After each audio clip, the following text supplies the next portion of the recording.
A todas e a todos, com as presenças da deputada Marta Rocha, do deputado Eliomar Coelho e a minha presidência, dou por aberta a 18ª reunião ordinária, onde vamos tratar dos arranjos finais para a conclusão da nossa CPI, já registrando a chegada do deputado Renan Ferreirinha. Primeiro, senhores deputados. Dá para cada um deles. Eu queria comunicar aos senhores. Queria comunicar aos senhores deputados que a última reunião com oitiva da nossa CPI será segunda-feira que vem, 26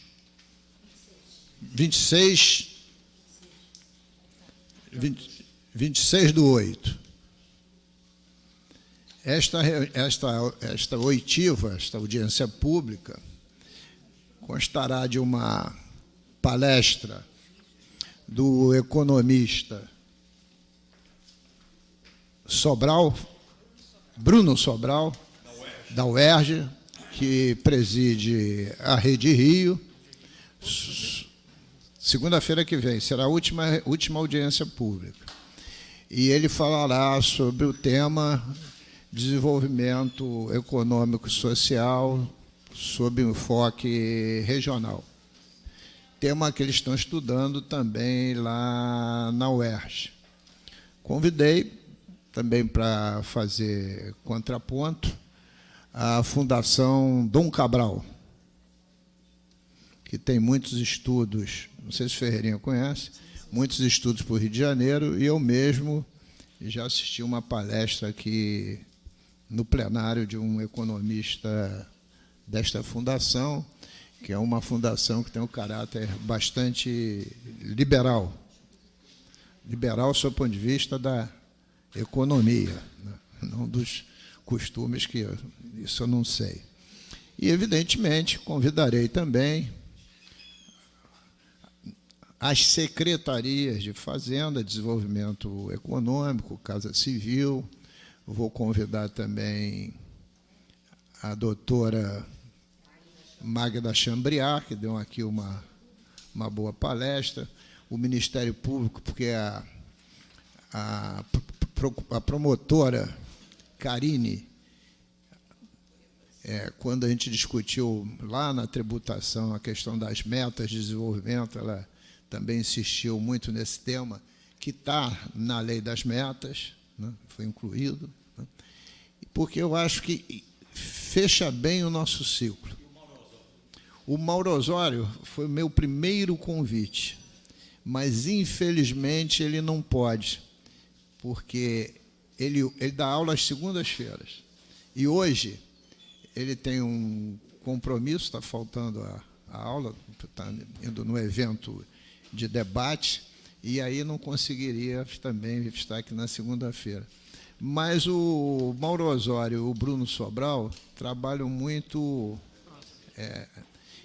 similar. E também estou convidando aquela moça, Ana Paula, do Geste Rio, né? Porque eu acho importante a gente fechar essas nossas discussões tentando olhar o amanhã, né? E o próprio deputado Eliomar, né, volta e meia toca nesse tema, da gente ter uma ausência total de qualquer planejamento estratégico. A gente teve esse avanço de ter um planejamento estratégico para a região metropolitana, mas para o estado do Rio como um todo, estamos na base do vamos que vamos, não? Será a última audiência.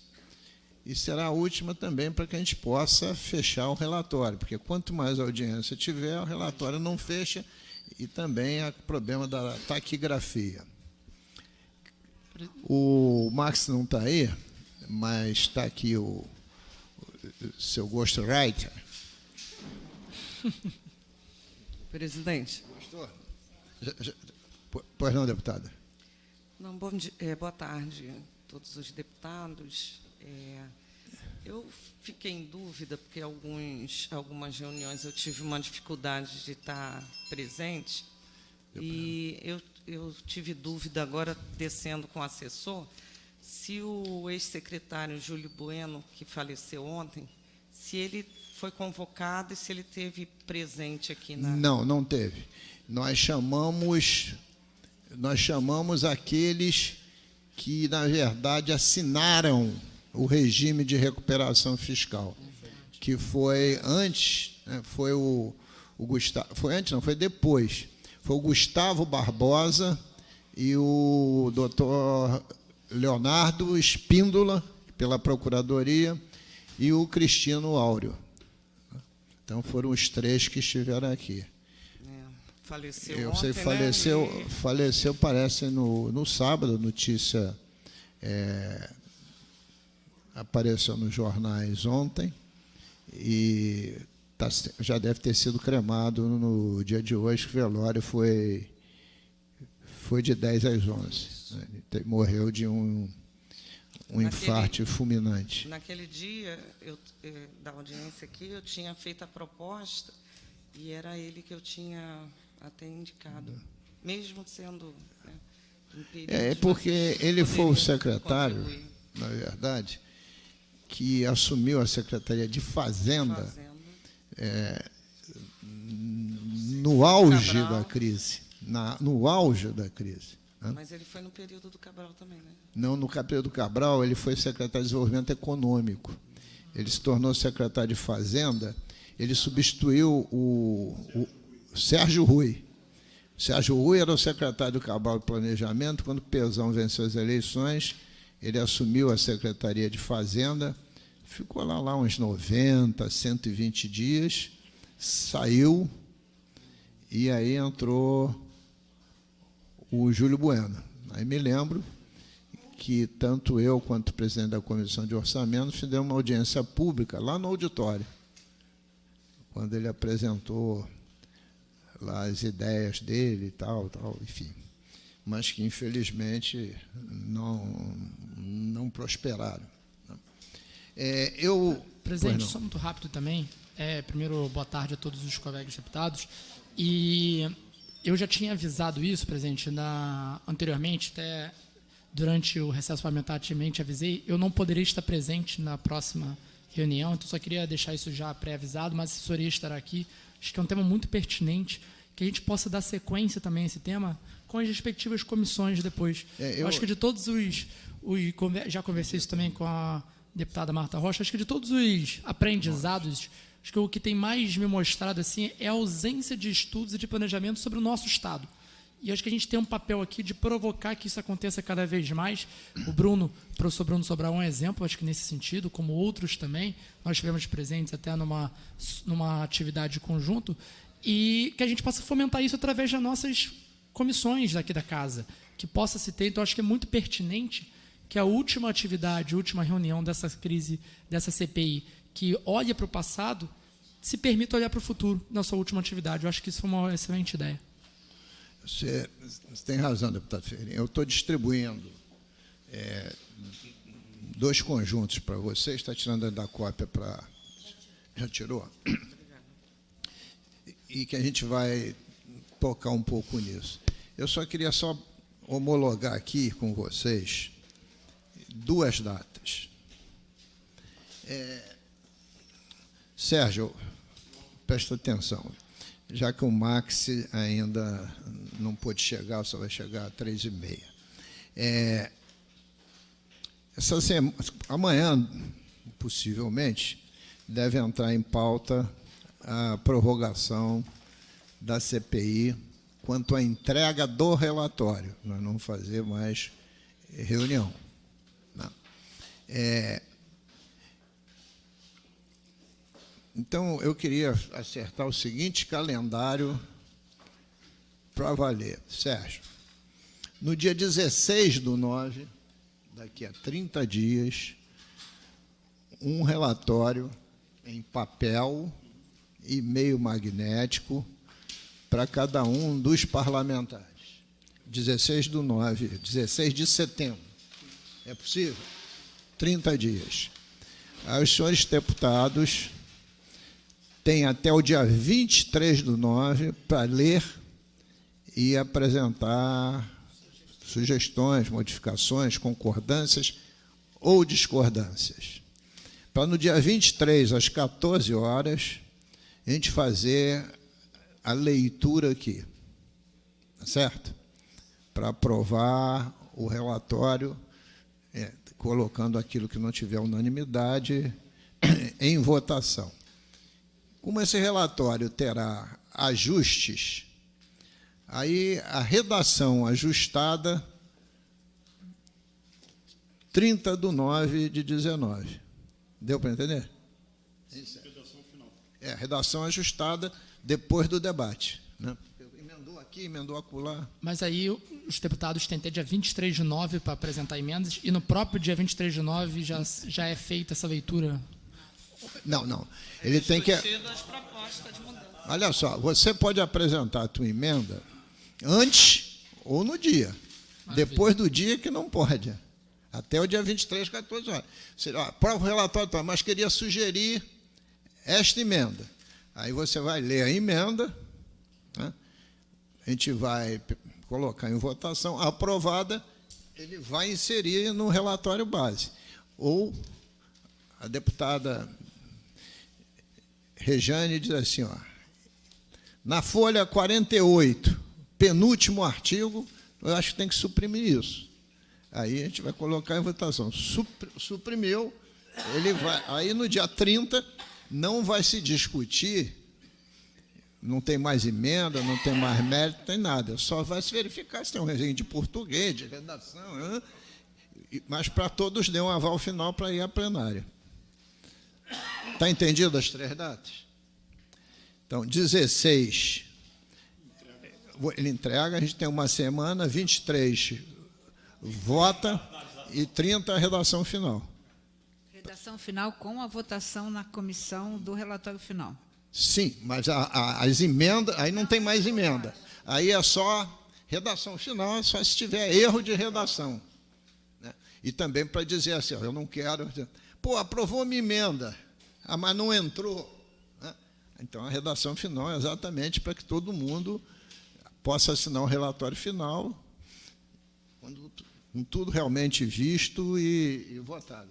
Está certo, deputado? Eu entreguei aos senhores, primeiro, o relatório de atividades que foi da CPI, né? Isso foi o que eu entreguei aos senhores no primeiro dia da CPI. A Carmim, nós colocamos cada tema, quando é que foi discutido, né? Execução fiscal, 11 de março.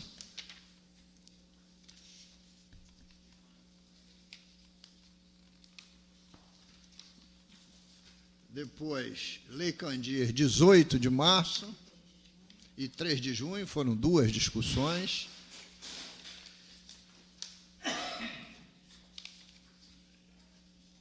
Reut-PE, 25 de março, 8 de abril e 15 de abril.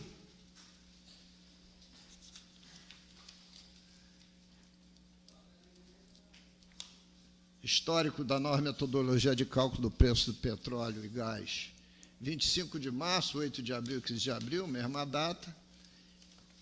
Ali foi do petróleo, depois do gás, mesmas datas do Reut-PE como um todo.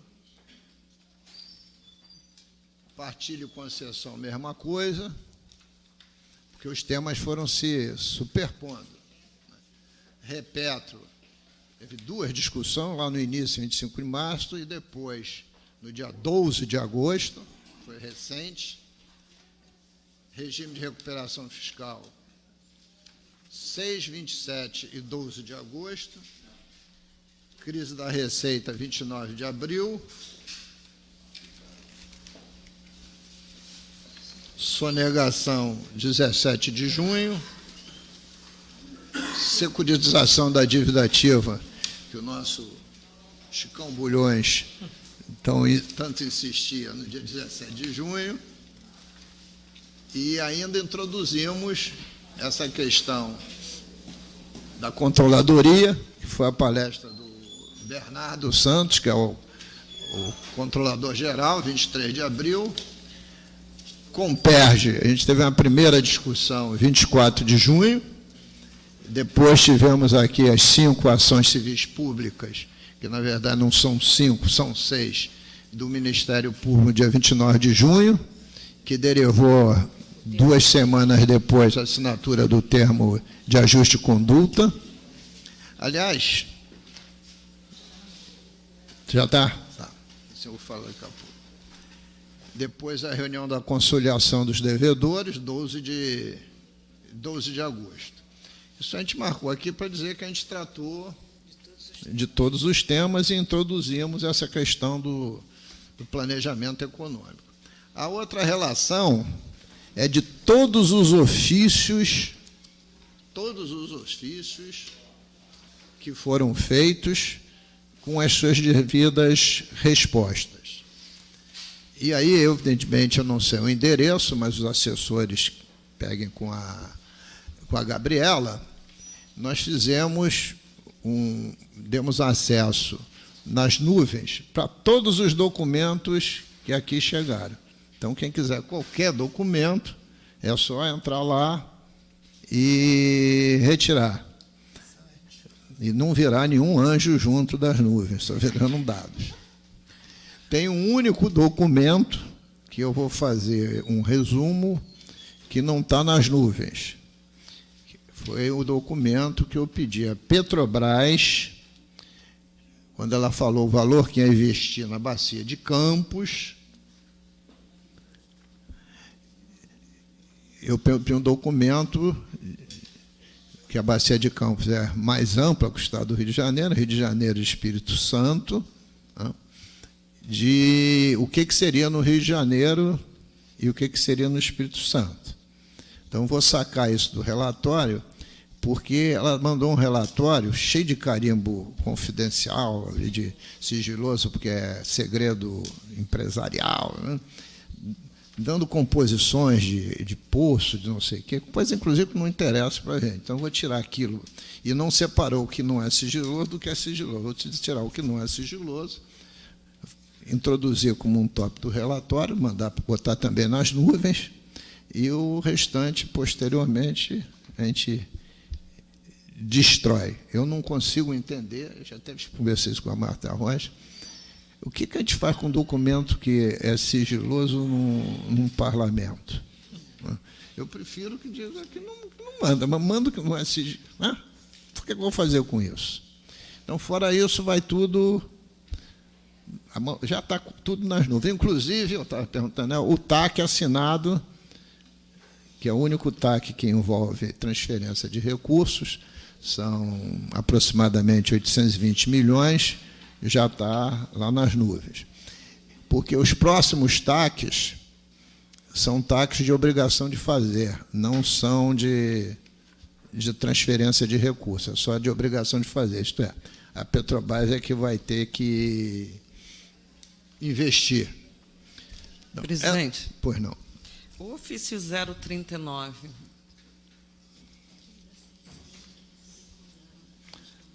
Está aqui a resposta. O ofício 039, já está explicando, é o da CSN, ela não...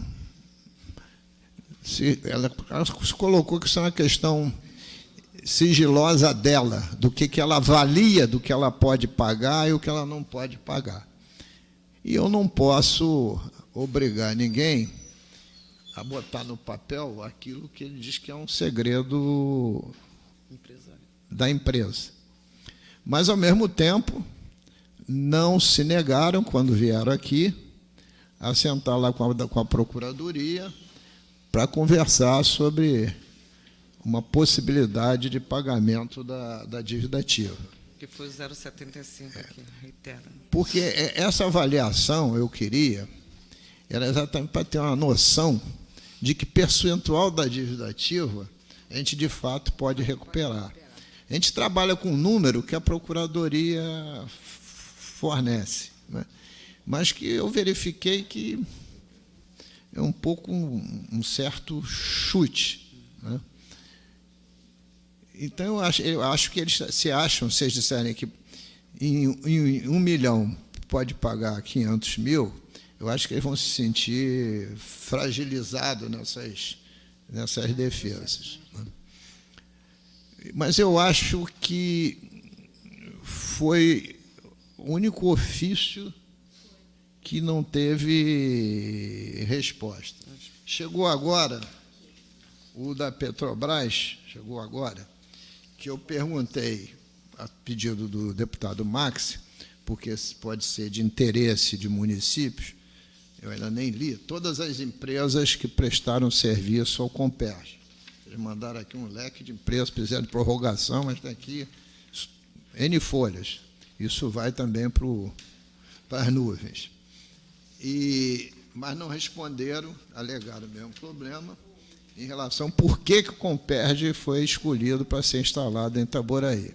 Eles alegam que o estudo técnico da época, lá do governo Lula, é documento sigiloso nos termos do artigo 5º, parágrafos 1º e 6º do inciso 1º do Decreto Federal número tal, e artigos 6, inciso 3º, parágrafo 22 e 25 da Lei 12.527 de 2011, visto que esse documento possui dados comerciais estratégicos da Petrobras, os quais não são de conhecimento de terceiro, em especial no que tange às premissas estratégicas, metodologias, referência, etc, etc, etc. Como chegou agora, eu vou ler.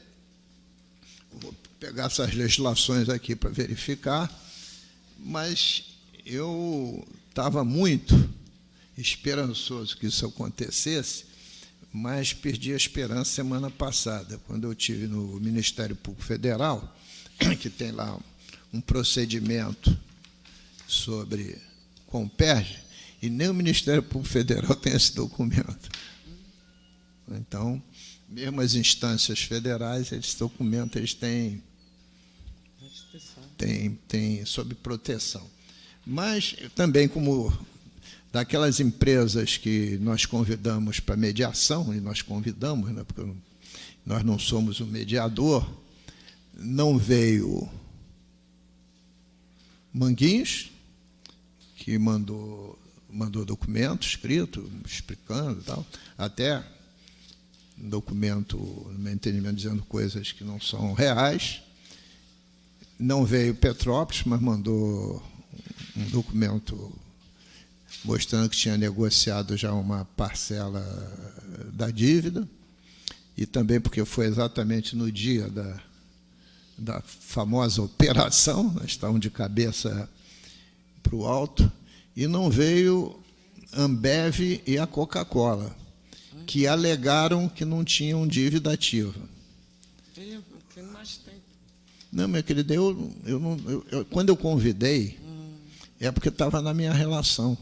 Mas eu confio nesse negócio da relação da dívida ativa muito pouco, porque, primeiro, que é um documento que se altera muito rápido com o tempo. Você está lá, pagou, você saiu, né?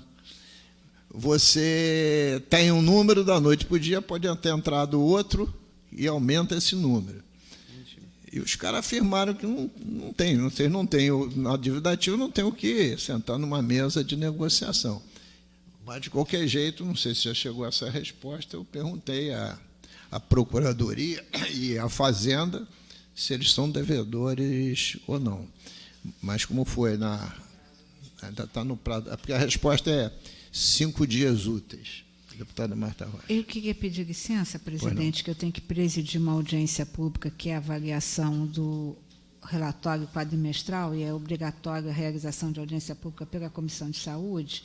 Eu vi a convocação. Isso. Mas não queria deixar de passar aqui, apenas fazer uma observação que achei muito pertinente a oitiva aqui do Dr. Bruno Cabral, Bruno Sobral. Eles estão realizando um ciclo de debate sobre gestão no Rio de Janeiro, e que está sendo feito lá pelo Sindicato dos Economistas. E eles, exatamente na primeira reunião, da primeira das audiências que foram por eles organizadas, eles trabalharam exatamente essa questão do Rio, do como o novo perfil da economia para o Rio de Janeiro. Ele fala isso sobre o caráter regional, que o Rio de Janeiro precisa mudar, né, a sua vértice, que não pode ser apenas o turismo, ele tem que trazer outras inovações. E, então, como fazer isso? Eu acho que vai ser extremamente pertinente ouvir assim as propostas que serão trazidas. E pedir licença, mas eu vou me ausentar, mas desde já concordando com todos os encaminhamentos direcionados por Vossa Excelência. Obrigada. Muito obrigado, deputada Marta, pela sua constante presença. Só informar para o deputado Ferreirinha, que até está uma observaçãozinha aqui, eu verifiquei que nós temos materiais muito interessantes, pelo menos no mínimo, para esse trabalho se aprofundar em 3 comissões, no mínimo: tributação, orçamento e economia, e Minas e Energia. Eu não sei não, são 4, pela questão específica dos royalties de participação especial. Então, a nossa intenção no relatório é exatamente propor que vá um relatório para essas 4 comissões e disponibilizar tudo aquilo que está na nuvem em relação à pertinência dessas áreas para essas áreas, exatamente para desdobrar. E também disponibilizar todos os elementos que nós temos para as 3 secretarias de Estado, não só o relatório, mas os dados, né? As 3 secretarias de Estado que foram diretamente envolvidas, que é a Procuradoria, a Fazenda e o Desenvolvimento Econômico, e disponibilizar para quem também esteve aqui sempre presente, que foi o Ministério Público.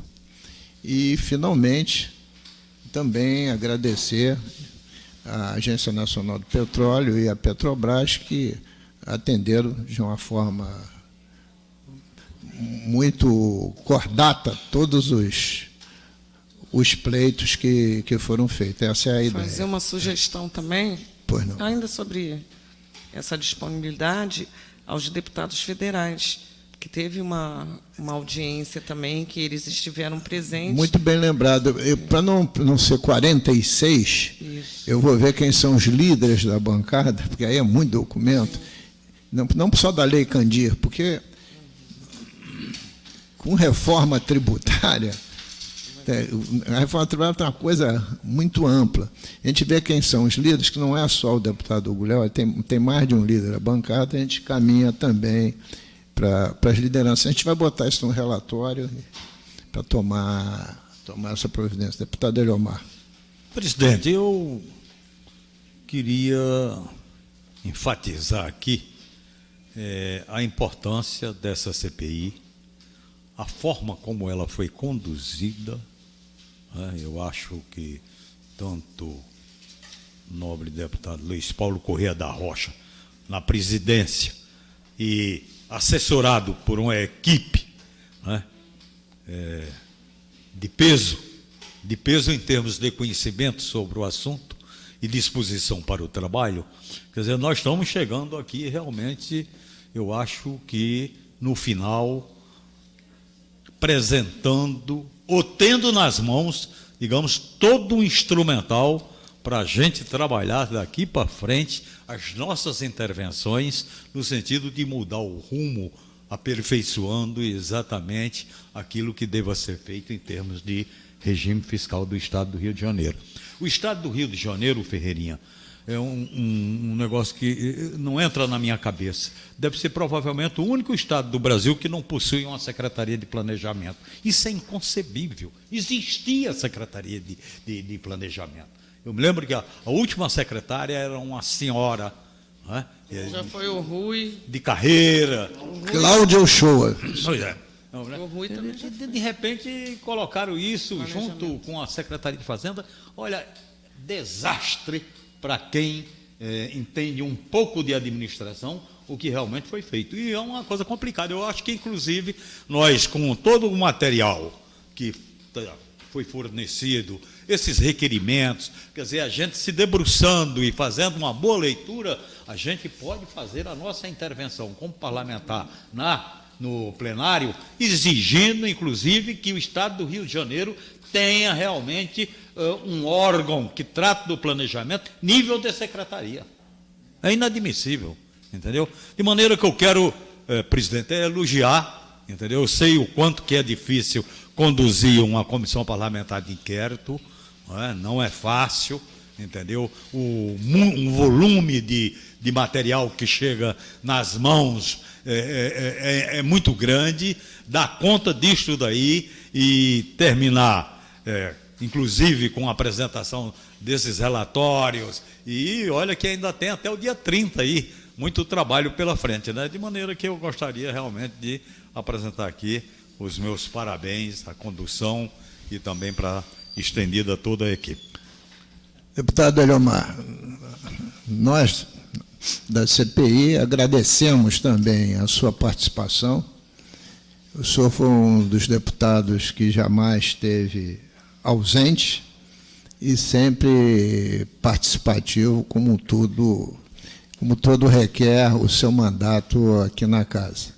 Eu acho que o trabalho da CPI é um trabalho coletivo, um trabalho de todos, e, principalmente, as senhoras e os senhores deputados tiveram o potencial de compreender que essa CPI tinha um objeto muito maior de botar o dedo nas feridas da crise para apontar possíveis soluções, mais até do que o caráter muito comum investigativo de CPIs.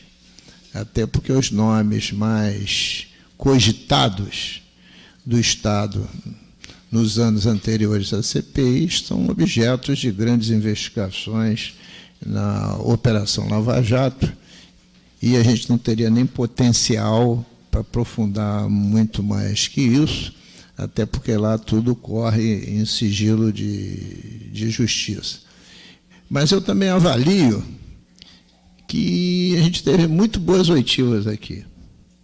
E foi uma CPI muito ampla,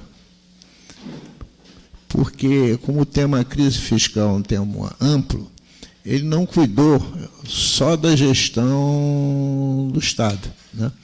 Do ponto de vista do poder público, mas também de hipóteses, né, do crescimento do Estado sob a ótica das indústrias, por exemplo, como a gente viu aqui na sessão passada, né?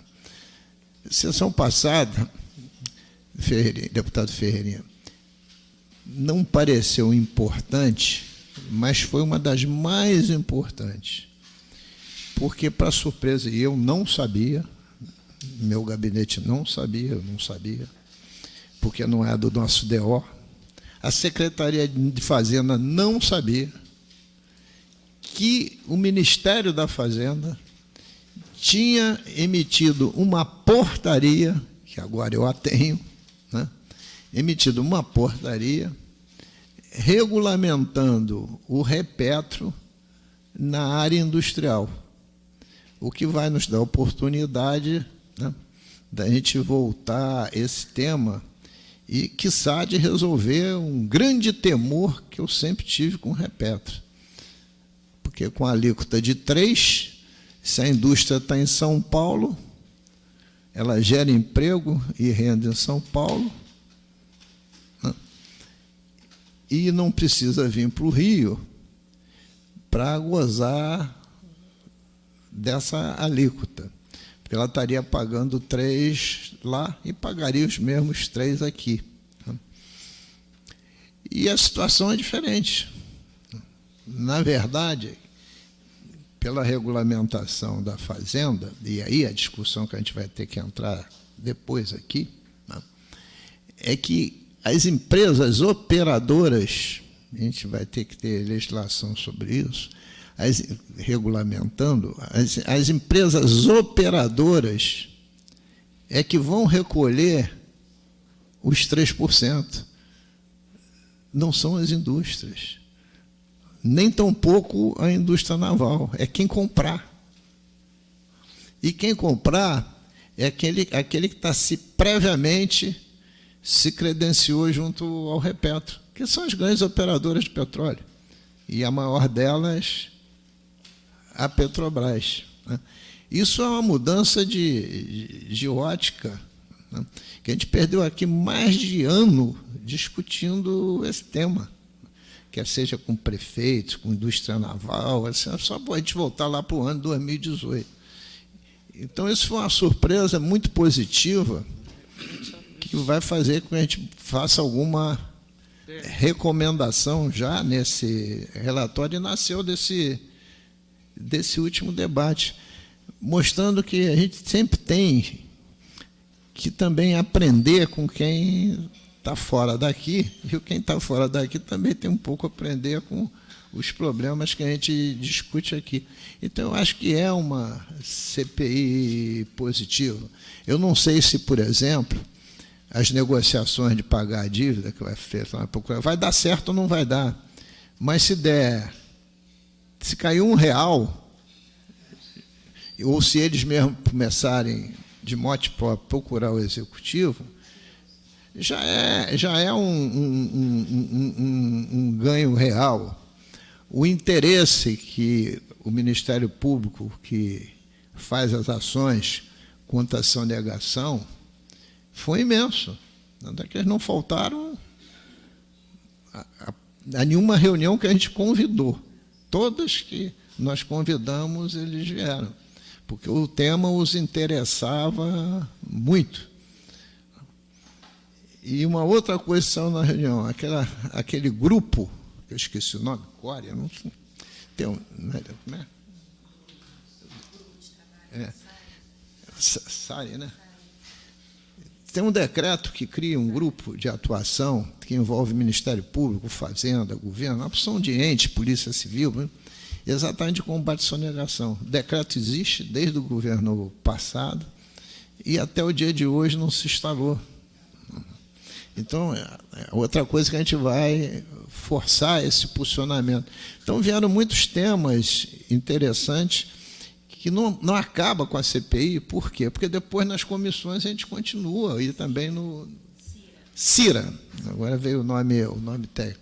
Então, e eu já, inclusive, por acaso, tive com o Procurador-Geral do Ministério Público e toquei esse tema com ele e tal, também interessado também que isso prossiga. Então, vieram à tona diversas questões, né, importantes ao longo desses debates, né. Então, eu acho que a gente ainda não cumpriu, porque não acabou, né, mas percorremos aí 75% dos caminhos. Alguém mais quer fazer uso da palavra?